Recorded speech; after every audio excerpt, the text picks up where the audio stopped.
September 1682. William Penn, proprietor of the new colony of Pennsylvania, is making his first trip to America. Under the charter granted by the King of England, Penn has the right to almost total sovereignty over his colony. But he's chosen to begin a bold experiment in democratic government and religious freedom, an experiment that will help to shape American ideals for many years to come.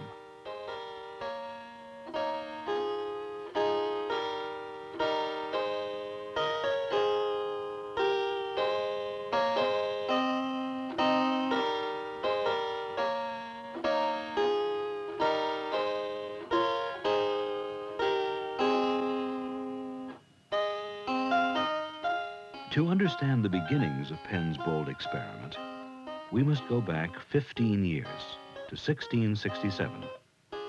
In England, as in most of Western Europe, government is closely related to religion, and Parliament has passed a law requiring all religious worship to follow the ceremonies of the official state church.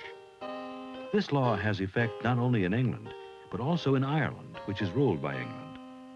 In 1667, William Penn, who is an Englishman by birth, is living temporarily in Ireland, managing the estates owned by his father. September 3rd, 1667, in the Irish town of Cork, a meeting of a small religious group called the Society of Friends, also known as Quakers. Quaker meetings are held at night and in secret. Discovery would mean arrest and imprisonment, because Quakers reject the authority of the official state church and refuse to follow its ceremonies. They believe that everyone possesses an inner light that can direct the soul to God without the help of ministers or priests or ritual worship.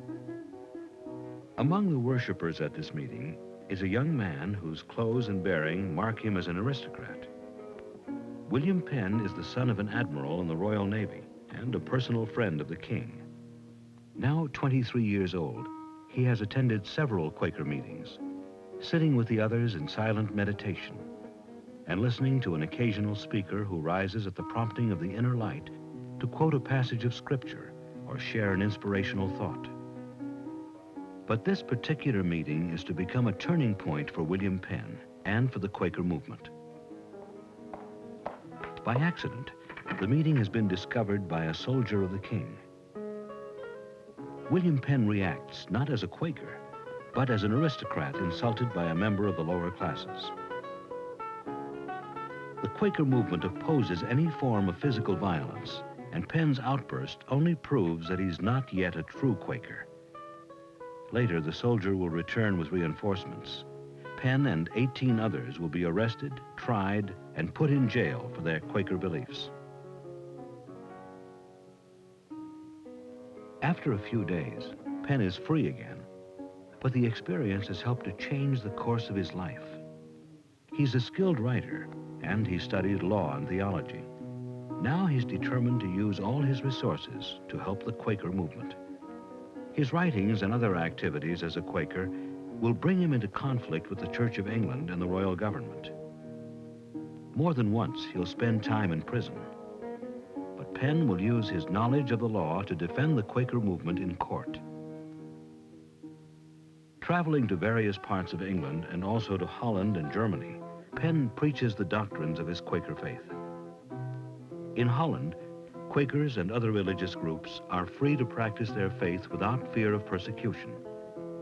William Penn is greatly impressed by the spirit of religious freedom that he's found in Holland. And by the year 1680, a bold plan has begun to take shape in his mind. In the lands claimed by England in North America, it might be possible to establish a new colony where Quakers and others might find freedom from religious persecution. There are already several settlements in North America. Virginia, established in 1607, has grown and become prosperous by 1680. And the colonies farther north are also thriving. In New England especially, but in other colonies as well, there are strict laws governing the practice of religion. New England Puritans have often persecuted the few Quakers who have settled in the northern colonies. And yet, by the year 1680, the Quakers have begun to secure a small foothold in the New World. The titles to the New Jersey colonies have been sold by the original owners to a group of Quakers, including William Penn. New Jersey already has a settled population, but northwest of New Jersey is a large area with very few inhabitants.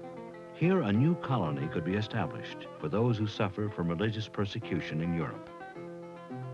Penn's father, who died 10 years earlier, had loaned a large sum of money to King Charles. As payment for that debt, Penn has decided to request a royal charter for a new colony in America.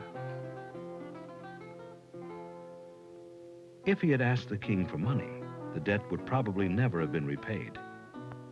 But Penn's request for land offers King Charles a way to rid England of the troublesome Quakers, and at least partly for that reason, he grants a much larger area than Penn had asked for.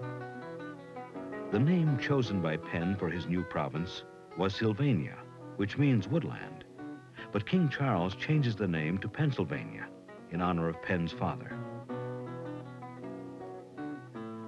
Penn plans to remain in England temporarily to prepare a form of government for his colony and recruit new settlers. Meanwhile, he commissions his cousin, William Markham, to go to Pennsylvania as deputy governor. One of Markham's responsibilities when he arrives in America is to select the location for Pennsylvania's principal city and capital, to be called Philadelphia. Eventually, a site will be chosen near the junction of the Delaware and Schuylkill rivers. The city to be built here will be carefully planned to ensure the health and safety of its people. Penn wants to avoid the crowded and dangerous conditions typical of the cities of Europe. He remembers the Great Plague of London in 1665 that claimed the lives of 70,000 people, and the Great Fire that nearly destroyed London in 1666. Penn's instructions to Markham are also concerned with the European settlers already living in a few small communities along the Delaware River, a total of about 1,000 people, including Swedes, Dutch, and English. By royal charter, William Penn has almost unlimited authority over these people. To assure them of his good intentions, he has written a letter and instructed Markham to read it to them. My friends, I hope you will not be troubled with your change. You shall be governed by laws of your own making and live a free people. I shall not usurp the right of any or oppress his person. God has furnished me with a better resolution. Another letter from William Penn is addressed to the Indians of Pennsylvania. I am very sensible of the unkindness and injustice that hath been too much exercised toward you. But I am not such a man. I desire to win your love and friendship by a kind, just, and peaceable life. I shall shortly come to you myself, at which time we may more largely and freely confer of these matters. I am your loving friend, William Penn. In October 1682, a year and a half after receiving his charter, William Penn arrives in America for the first time. He has several meetings with the Indians, as represented in this famous, although somewhat inaccurate, painting. Penn demonstrates his respect for the Indians by learning their language and paying them a fair price for their land. The Indians and the European settlers of Pennsylvania will remain at peace for 100 years to come. By the time of Penn's arrival, work on the city of Philadelphia has already begun. Thomas Home, the Surveyor General, has prepared a detailed plan for the city, following Penn's instructions for a rectangular pattern of wide streets. In his meetings with the colonists, Penn discusses the constitution he has prepared for the Pennsylvania colony. This constitution, or frame of government, provides that anyone who believes in God will have the right to hold political office.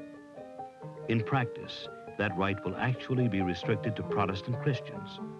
And yet, for the most part, the frame of government does provide a large measure of personal and religious freedom, and it establishes other social reforms that are far ahead of their time. After less than 2 years in America, William Penn is forced to return to England to settle a border dispute, and more serious problems await him. Whitehall Palace in London home of the king. In 1685, Charles II dies, and his brother comes to the throne as King James II. The new king is Roman Catholic, and he's bitterly opposed by the Protestants who support the established Church of England. Since William Penn is a close friend of the king, it is widely suspected that Penn has secretly become a Roman Catholic. In 1688, King James is forced to flee from England after being deposed by the Protestants. William Penn remains in England, but goes into hiding to avoid imprisonment and perhaps death. The new Protestant rulers of England are Queen Mary and her husband William of Orange. After 5 years with their power firmly established, William and Mary withdraw the arrest warrants against William Penn.